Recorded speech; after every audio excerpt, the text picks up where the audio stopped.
Have you heard of the concept of inner child? The inner child concept was created by Carl Jung, a Swiss psychiatrist who described your inner child as a part of your subconscious that recalls all of your past experiences and what you felt when that event happened, the good and the traumatizing. When your inner child is wounded, the negative emotions they cause you to feel can seep into present day and impact your daily activities and relationships. A great example is Rapunzel. Having a narcissistic parent like Mother Gothel taught Rapunzel and her inner child that she isn't intelligent. She can't do anything without her mother, and she can't do anything right. Had Rapunzel not escaped the tower and experienced the world her way, she would have grown to be a woman with that wounded inner child who still believed those awful things about herself and stayed locked in that tower. This is exactly what can happen when your wounded inner child isn't cared for. Have you been noticing your mental health dragging lately? This could be your inner child trying to tell you that they're wounded, and it's time to let some of the crap go. So let's talk about 5 ways you can begin to care for your wounded inner child. Be sure to watch until the end for a little disclaimer on this topic. Number 1, reparenting. When there's a child, there's typically someone in a parenting role to teach and nurture them. In her YouTube video, How to Heal the Inner Child, Dr. Nicole LePera explains how learning to be that strong, wise parent you wish you had can help care for your wounded inner child. Let's say you're really anxious about a medical procedure coming up, and you can't seem to think about anything else. You feel the anxiety and fear consuming you, but what do? You can practice reparenting your wounded inner child. How?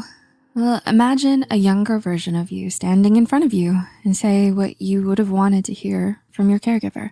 Maybe it goes like, "Hey kiddo, I know you're pretty scared about your procedure today. It's absolutely valid to be afraid since you're not sure what to expect, but you have to be brave. This'll help you to be healthy and live a long life." The holistic psychologist suggests acknowledging the emotion being felt rather than dismissing or criticizing it. At first, it might seem weird, but with practice, parenting your inner child will become easier and the wound may begin to heal too. Number 2, earning trust. When your inner child is wounded, chances are it's because you've been taught bad lessons or told lies throughout your actual childhood. As Carl Jung details in his book, Healing the Inner Child, the inner child is a piece of our conscious mind. Whether it's to look both ways before crossing the road or not speak when dad is in the room, our conscious mind uses these lessons to help us shape our outlooks as adults. Think back to our friend, Miss Rapunzel, and Mother Gothel. Mother of the Year over here basically told her kid she needs to be locked up for life to be safe because she's so weak, stupid, and gullible. After all of the negativity, Rapunzel's inner child believed that she was better off locked away. In reality, Rapunzel knows her way around a frying pan and can take care of herself. When you approach the inner child as that wise inner parent, you need to show them it's okay to trust you by providing healthy advice. For Rapunzel, that might sound like, "You are smart, strong, and brave. You have plenty to share with this world." Sounds a lot better than being locked away in a tower, am I right? Number 3, explore the past. If your inner child is wounded enough to be giving you some mental grief, you can assume that they've been through a lot of trauma in the past. In the book, Recovery of Your Inner Child by Lucia Cappuccioni, they suggest calling on your inner child to help uncover all types of memories, even some to help explain your trauma or triggers. One method Cappuccioni suggests is calling on your inner child. Grab a piece of paper and something to write with, it can even be a crayon, and put it in your non-dominant hand and draw a time your inner child was truly happy or truly upset. This can be a full-blown picture or symbols that remind you of that time and why you may have held on to certain emotions. Another option can be writing a letter of forgiveness to your parent, caregiver, for any trauma you experienced. This can help recover lost memories or create closure in a situation where there may not be any. This step is best done with a mental health professional to help navigate this exercise safely and to help unpack anything that comes up. Number 4, confront childhood trauma lies. Sometimes trauma can come from things you were told from your caregiver. These can be lies about you, your thoughts and opinions, or even your actions. They may not necessarily be true, but you were taught that they are fact. Licensed clinical social worker and YouTuber Patrick Teahan breaks down some of these lines in his video, 6 Lies from Childhood Trauma 2022. Some examples are, the real you isn't acceptable, or people don't want to get to know you. In adulthood, these lies can cause you to be a people pleaser and to downplay your likes and opinions or feel ashamed of yourself.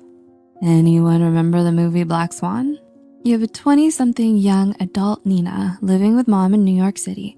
With those rent prices, okay, I get it. But mother keeps telling her that she's basically incapable of doing anything without her. Not cool, and not true. When these lies come up, Patrick tells us it's best to identify the source of the words. Is this something you say and believe, or is this something you've been conditioned to believe from a caregiver? And number 5, be mindful. It can be really easy to get wrapped up in old habits, especially when you're trying to create new ones, believe me. Say you have a parent with very narcissistic tendencies. It may be a daily uphill battle to not act like them when in a parenting or authoritative role.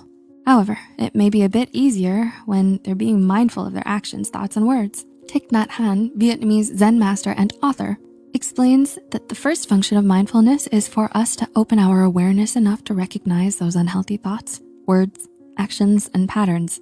Through this way of thinking, you can also become aware of your inner child and what they need to continue healing. How do you do this? Just think before you speak and act. When you make a point to ask yourself if this is a healthy act, it becomes easier to identify and stop unhealthy behaviors. This one is kind of tricky because it can be really discouraging when you realize you're falling into the same patterns, but be patient and kind with yourself. It's just like any other skill. You have to work at it to be good at it. And it's okay to ask for help along the way from loved ones, a trusted teacher, or a mental health professional. Unfortunately, it's true what they say. History does repeat itself, and a wounded inner child can be the root cause of this cycle. It's time to break it. This is something that may never be totally cured, but it will help to heal both your trauma and your wounded inner child. How else can you care for a wounded inner child to promote healing? Let us know down below. As always, keep an eye on side for more Psych2Go content. Until next time.